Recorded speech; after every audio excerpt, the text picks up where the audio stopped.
Assalamualaikum. I am Uru Zahra, your English language instructor. I hope you all are well. In this video, I welcome you to the Advanced Spoken Series. Advanced Spoken Series में आपको खुशामदीद है क्योंकि English spoken में अक्सर आपने देखा होगा हम पुराने ही स्ट्रक्चर्स डिस्कस कर रहे होते हैं। हमसे मुराद एक जनरल सोसाइटी में या कुछ वर्ड्स आपको दे दिए जाते हैं, लेकिन याद रहे कि जो स्ट्रक्चर आपको पढ़ने में मुश्किल होती है वही आपके लिए एडवांस है। तो आज की सीरीज में मैंने वो तमाम स्ट्रक्चर्स लिखे हैं जिसको पढ़ना या याद रखना पहली मर्तबा में मुश्किल होगा। तो इसको ज़रा हम वन बाय वन डिस्कस करेंगे। आपने सब काम छोड़कर देखना है, लिखने से बेहतर होता है देखना। आइए सबसे पहले डिस्कस करते हैं एज इट टर्न्स आउट। अब हम क्या कहते हैं इसका बेसिक मैं आपको बताऊंगी, साथ साथ इसका एडवांस बताऊंगी। आखिरकार पता चलता है या पता चला, डिपेंड आपके अपने ऊपर है, आप इसे प्रेजेंट में लगाते हैं या फ्यूचर में या पास्ट में। लेकिन याद रहे ये वाला सेंटेंस इट के साथ एस आ रहा है। टर्न आउट का मतलब होता है निकलना, सामने आना, वाजे होना, पता लगना। एज इट टर्न्स आउट जैसे कि पता चलता है, या फिर हम कहना एज इट टर्न्स आउट जैसे कि पता चला। तो आप इसको दोनों सेंस में कह सकते हैं। मिसाल के तौर पर एज इट टर्न्स आउट लोग इसको आसानी में कहते हैं आई रियलाइज्ड, पता चला, सेकंड फॉर्म आ गई आई रियलाइज्ड।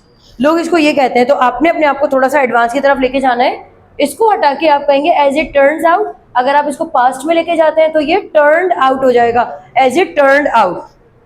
अब आप सेंटेंस देखें as it turns out that, आखिर पता चलता है यू डिसीव्ड मी, तुमने मुझे धोखा दिया था। You deceived me second form है वर्ब की, यानी ये पास्ट है। यू डिसीव्ड मी, तुमने मुझे धोखा दिया था, यानी धोखाधड़ी की थी। अब मैं यहाँ पर कह सकती हूँ आखिरकार पता चला कि वो मेरा दोस्त नहीं है। एज इट, अब ये पता चला पास्ट है। As it turned out that, वो मेरा दोस्त नहीं है। He is not my friend.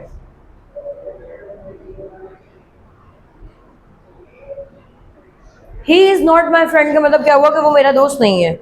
आपको एक सेंटेंस कहूंगी डिक्टेशन में, यानी वो क्लास वर्क होगा, लिखिएगा, उसको हम बाद में टैली करेंगे। फिर पता चलता है कि तुमने मुझे खाली लिफाफा दिया था। पता चलता है कि तुमने मुझे खाली लिफाफा दिया था। इसको आप यहाँ पर ट्रांसलेट करके मुझे लिख कर दिखाएंगे। आगे आ जाते हैं। सेकंड स्ट्रक्चर है it appears that. It appears that का मतलब होता है ऐसा लगता है। ऐसा लगता है सेकंड स्ट्रक्चर है।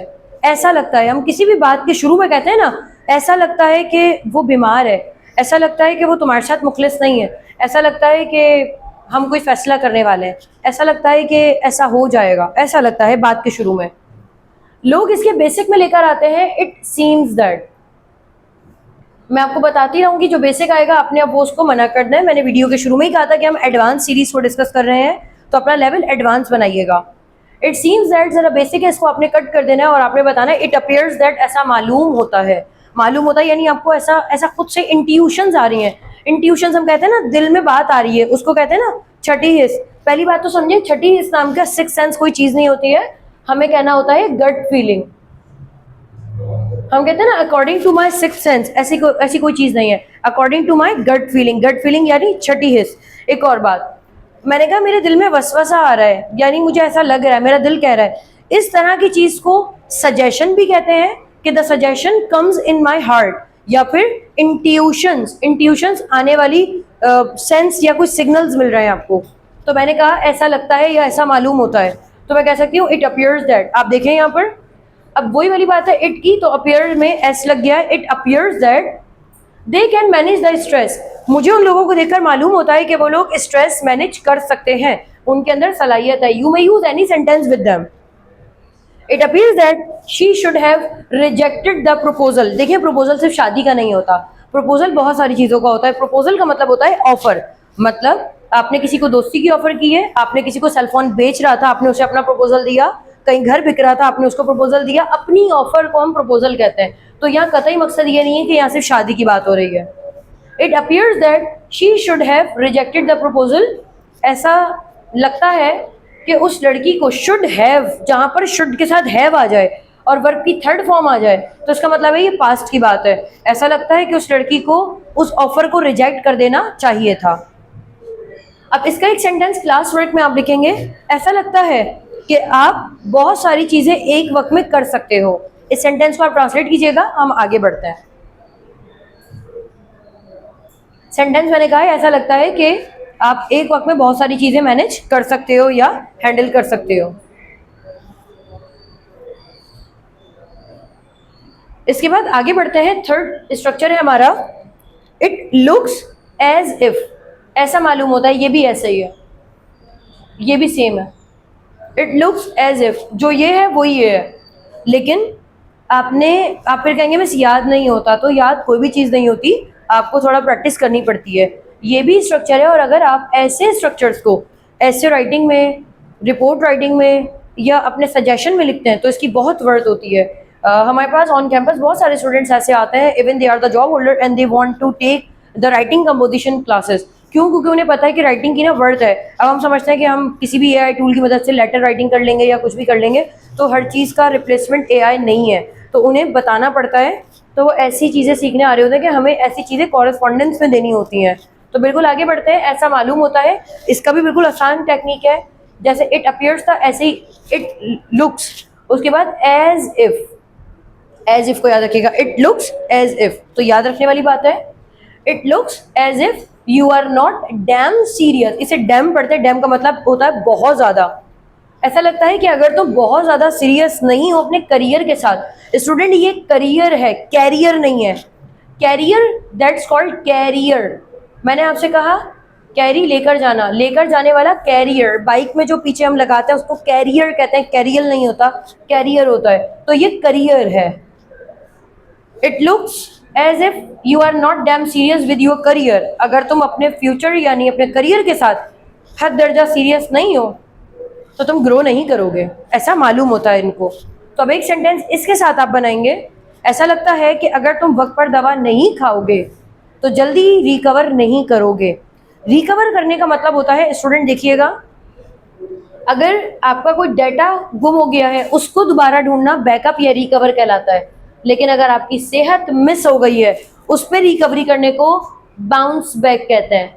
तो vocabulary according to the situation इस्तेमाल किया करें। सेहत की रिकवरी बाउंस बैक कहलाती है, किसी पैसे की रिकवरी रिकवरी कहलाती है, डाटा की रिकवरी बैकअप कहलाती है। तो यहाँ पर मैंने कहा कि ऐसा लगता है कि अगर तुम दवा नहीं खाओगे तो अपनी सेहत को रिकवर नहीं कर सकते या नहीं करोगे, डिपेंड्स ऑन यू। तो हमने अभी देखा एज इट टर्न्स आउट, ऐसा पता चलता है, और ये दोनों हमारे पास सेम थे।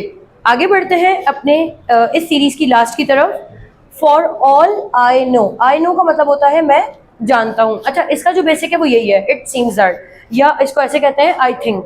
तो आई थिंक को आप रिप्लेस कर दें, अब आई थिंक का ज़माना चला गया।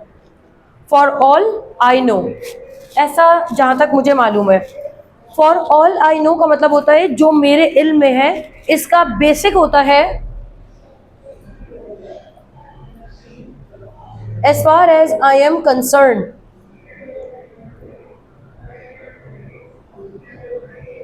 हम कहते हैं ना as far as, अच्छा इसे फार कहते हैं, फार दूर, जहां तक मुझे ख्याल है। इसे फॉर नहीं पढ़ते, अगर आप फॉर पढ़ते हैं तो गलत है। as far as I am concerned, और कुछ लोग इसको यूं भी कहते हैं to the best of my knowledge, वो भी सही है, लेकिन थोड़ा सा जरा इंटरमीडिएट लेवल पर है वो, to the best of my knowledge. For all I know, for all I know जहां तक मुझे इल्म है। तो आइए इसको देखते हैं जरा।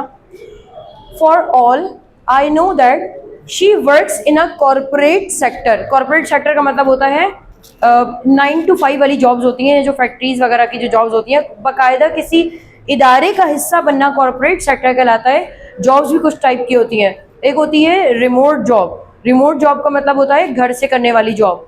हाइब्रिड जॉब होती हैं ऑनलाइन एंड ऑन कैंपस, यानी फिजिकली भी कभी कभी आपने जाना होता है और आपने तो वो हाइब्रिड जॉब्स होती हैं, ऑनलाइन एंड ऑन कैंपस का मिक्सचर।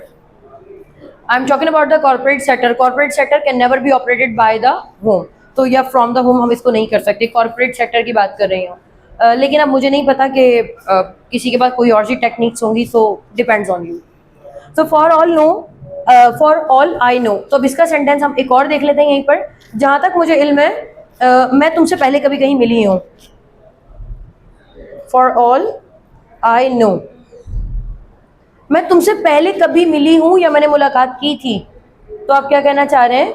आई हैव, या तो आई हैव मेट यू, और अगर आप हैव नहीं लगा सकते, इसके बाद वर्ब की थर्ड फॉर्म नहीं लगा सकते, तो सिंपल लगा दें आई मेट यू, मैं आपसे मुलाकात कर चुकी हूँ या मैंने आपसे मुलाकात की थी। एडवांस स्ट्रक्चर के ये चारों आसान थे, आगे वाले भी दो बहुत आसान है। सबसे पहले इस वाले को देख लेते हैं, ये बिल्कुल ही आसान है, इसमें तो कुछ भी नहीं करना। Very well Indeed, very well Indeed का मतलब होता है सचमुच अच्छा, बहुत ही अच्छा, शानदार। हम कहते हैं ना वेरी वेल, तो इसका बेसिक होता है very well.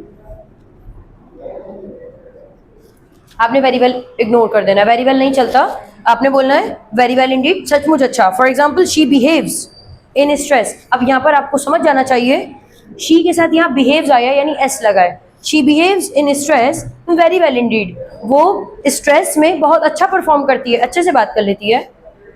He talks with the opposite gender very well Indeed, कुछ लोग होते हैं जो ऑपोजिट जेंडर से बात करते हैं तो या तो बहुत ज़्यादा पोलाइट हो जाते हैं या बहुत ज़्यादा स्ट्रिक्ट हो जाते हैं, तो यहाँ पर हमें मीडियोगर बनना पड़ता है, यानी मीडिएट लेवल को अपनाना पड़ता है, ना तो आपने पोलाइट बनना है ना बहुत ज़्यादा एडवांस जाना है। तो आप इसकी बात क्या करते हैं कि वो अच्छे से डील कर लेते हैं ऑपोजिट जेंडर को, very well Indeed. And the last one is, ये आपके इल्म में नहीं होगा, अगर ऐसा हो जाता, हम कहते हैं ना कि क्या हो जाता अगर ऐसा हो जाता, तो मिसाल के तौर पर आपने अपने दोस्त को कोई चीज़ फेंक के मारी और वो बच गया, तो वो कहेगा तुम्हारा क्या जाता अगर ये मुझे लग जाता तो। मैंने शायद मुझे याद पड़ता है कभी कोई आपने भी ऐसी गलती की होगी, मैंने किसी को एक दिन पेन फेंका था तो वो उसके लग बच गया था, बहरहाल कोई पेन भी ऐसे वाला था खतरनाक सा। सो देन आई रियलाइज्ड कि अगर पेन लग जाता तो नुकसान हो जाता। तो कभी हम कहते हैं ना कि अगर मैं गिर जाता तो, अगर पैसे गुम हो जाते, अगर वॉलेट गुम हो जाता, तो इसको कहा जाता है व्हाट इफ। और इसके बाद इसका फॉर्मेट है आसान सा, इसे देख लेते हैं। व्हाट इफ शुरू में आएगा अगर ऐसा हो जाता, यू के बाद हेड, यानी कोई भी सब्जेक्ट है उसके बाद आपने हेड लगाना है। अगर मैं इसके आपके फॉर्मेट की बात करूं, सब्जेक्ट के बाद हेड आएगा, वर्ब की third form an object. You had blocked मी, मतलब क्या क्या हो जाता अगर तुम मुझे ब्लॉक कर देते। तो यहाँ पर ये नहीं हो रहा कि ऐसा वाला सेंस नहीं है कि क्या ही हो जाता, जवाब नहीं है, ये सवाल है कि अगर तुम मुझे ब्लॉक करते तो फिर क्या होता।